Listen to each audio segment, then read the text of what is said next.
One of the things that's been observed by anthropologists worldwide is that human beings tend to make sacrifices.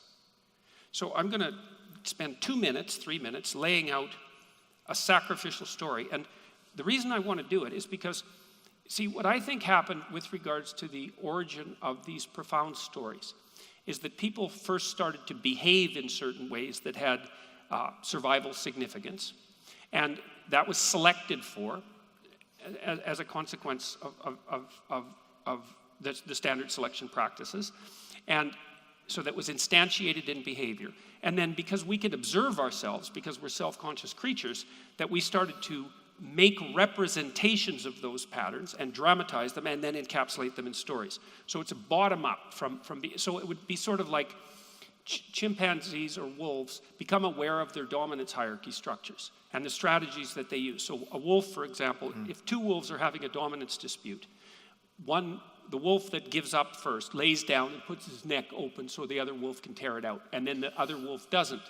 And you could say, well, it's as if a wolf is following a rule about not killing a weaker member of the pack. Of course, wolves don't have rules. They have behavioral patterns. But a self-conscious wolf would watch what the wolves were doing and then say, well, it's as if we're acting out the idea that each wolf in the pack has intrinsic value. And then that starts to be, and maybe the wolves would have a little story about the heroic forbearing wolf that doesn't tear out the neck of its opponents, and that's a good wolf. Well, that's good wolf ethics, and so, but it's grounded in the actual behavior. Okay, so we'll put that aside for a second. Now, here's the sacrificial story. So human beings have made sacrifices. It seems to be a standard practice all around the world.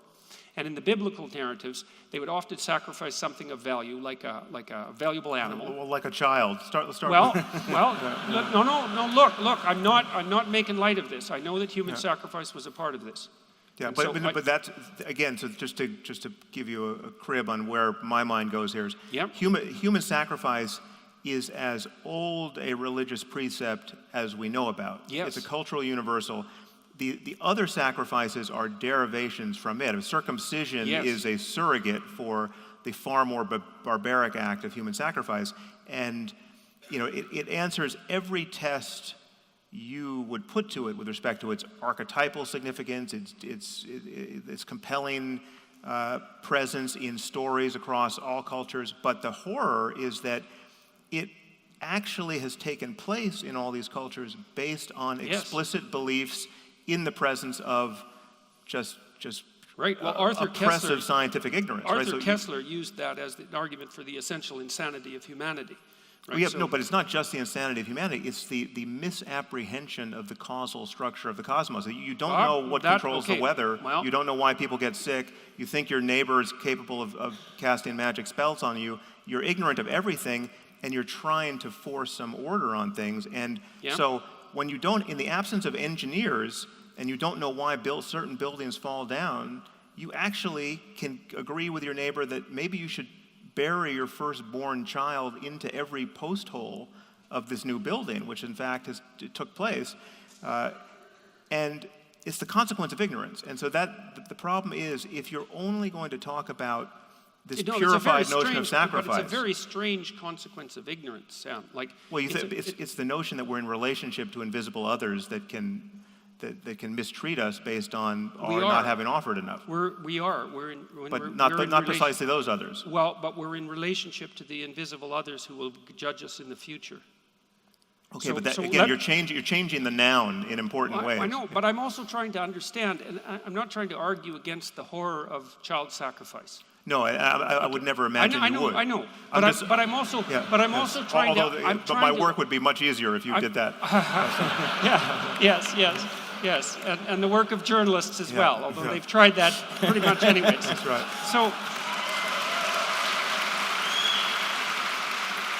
Right, that would even be worse than enforced monogamy, hypothetically. No doubt. Yes. So see, let's say that I'm trying to give the devil his due, and I'm trying to understand from an evolutionary perspective, like a cognitive behavioral evolutionary perspective, let's say, why that particular set of ideas would emerge, and in many places, perhaps autonomously, or once having emerged would spread like wildfire. It's like, because I'm not willing to only attribute it to ignorance. Now, we can attribute it to ignorance, no problem, man. But there's more going on there because it is a human universal. And like there's all sorts of things that happen in nature as a consequence of biological and evolutionary processes that don't work out well for our current state of moral intuition, let's say. Yes. Okay, so one of the things, because I've been thinking about this sacrificial motif for a very long time, and trying to figure out, well, what the hell's the idea here exactly? And so here's one way of thinking about it. If you give up something of value now, you can gain something of more value in the future.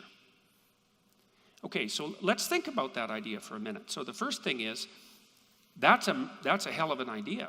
Yeah, that's delayed gratification. Yeah, delayed gratification. That's right. That's the discovery of the future as well. And so you might say, well, the notion of sacrifice is exactly the same thing as the discovery of the future. If we give up something we really value now, we can make a pact with the structure of existence itself such that better things will happen to us in the future. Now, yes. Okay, now what's weird about this, and it's hard to understand, is that it works. So when I talk to my students, for example, and I say, what did your parents sacrifice to send you to university? Many of them are children of first-generation immigrants. And so, like, man, they're on that story in a second, right? They know all sorts of things that their parents sacrificed. And they're delaying gratification in the present for a radically delayed return in the future. Now, you think, animals, generally speaking, they might act out the idea of delayed gratification as a consequence of running out their instincts, but they don't conceptualize it. It's not obvious that animals give up something they value right now in order to thrive in the future. There's an old story about how to catch a monkey, right? So you put a jar up with rocks in it, and you put little candies, and it's a narrow-necked jar. You put little candies on top of the rocks. You put a few candies in front of the jar. Then the monkey comes along and picks up the candies, puts his hand in the jar, grabs the candies, and can't get it out. Yeah, I still don't know if this actually works on monkeys or if it's just a great story. Well, I don't know. I don't know either. And I've heard various claims. But the point is, you can go pick up the monkey. He won't let go of the candies. Now, perhaps he would. But the issue is that it's not obvious that animals will forego an immediate gratification for a future gratification. I don't think that's right, actually. And I actually want to hold. Well, the question is, will they do it consciously? They might act it out. They act it out. That's not the issue. It's very hard to know if it's conscious because they won't respond to the questionnaires. But I know. And obviously, the line between acting it out and starting to consciously represent it is a tenuous one. But what looks to me like what happened is that after we observed that people who were capable of delaying gratification sacrificed things that they valued in order to obtain a future goal, and it worked, that we started to codify that as a representation and then started to act it out. And so the story, and you'd say, well, that produced strange variants, but there's a reason for that too, as far as I can say. So imagine this. Imagine that there's a rule of thumb. Sacrificing what you find valuable now will ensure certain benefits in the future. Well, then the question becomes, how good could those future benefits be? And so that might be heavenly, let's say, in the archetypal extreme. And what's the ultimate sacrifice that you have to perform? And then I would say, well, the child sacrifice fits into that category. And so it's as if those ideas were pushed to the radical extreme. And you could say, well, that's a pathological extreme. It's like, well, it is a pathological extreme, but I think we also have to understand that some of the things that we've learned as we've evolved towards our current state of wisdom, such as it is that they were learned in a very bloody and catastrophic way. They were learned with incredible difficulty. And delay of gratification was certainly one of those, because it's a hell of a thing to learn when you're in conditions of privation. Okay, yeah, I think that the issue here for me is that you don't need a conception of, you don't need any kind of positive gloss on human sacrifice as a meme or as an archetype in order to form a coherent picture of the future that can motivate you. So delayed gratification is fully separable from a notion that it might ever be rational or good to sacrifice a child as an offering to an invisible other that doesn't exist. But how do you know it's separable? Because that's the developmental history. As you said, the sacrifices even if came first. I think it is in fact historically separable, but let's just say it's not. Let's just say it's a matter of our origins. they're united, they're of a piece. It is the genetic fallacy to care about that origin. I mean, to say that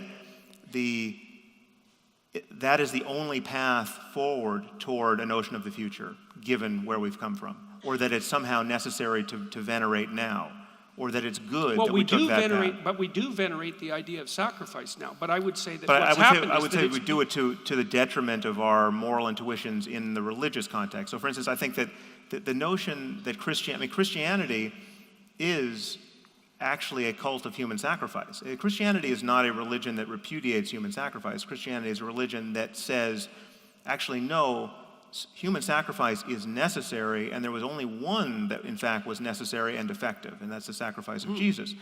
And I think that is, when you dig into the details, not only a morally uninteresting vision of our circumstance and how we can be redeemed, it's morally abhorrent.